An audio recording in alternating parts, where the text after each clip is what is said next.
তো সেই দিন চলে গিয়েছিলাম আমাদের পাড়ার একটা পুচকি মেয়ের অন্নপ্রাশনে। তো ডিরেক্ট খাবার টেবিলেই বসে পড়েছি। প্রথমে দিয়ে দিল পাতা, তারপরে জল, আর সঙ্গে সঙ্গে দিয়ে দিল লেবু, তারপর দিল হচ্ছে পনির পাসিন্দা। আমাদের টেবিলে পনির আস্তে আস্তে দুজনার হয়ে তারপরে শেষ হয়ে গিয়েছিল, আবার গরম গরম আনতে গিয়েছিল। ততক্ষণে তোমাদের দাদাভাই বলল আমার থেকে একটুখানি নাও। নিয়ে তো মনটা কেমন করছিল, ভাবছিলাম হয়তো আমাকেও বলবে। সেম কেস, আমার পাতে গরম পড়তে পড়তেই বললো যে আমাকে একটুখানি দাও, যেহেতু তোমায় আমি দিয়েছি। কি আর করব, তখন তোমাদের দাদাভাইকে একটুখানি দিয়ে দিলাম।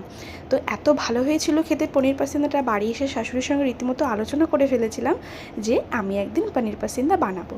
তো তারপরে দিয়ে দিল গরম ধোয়া ওঠা ভাত, ভেজ ডাল আর চিপস।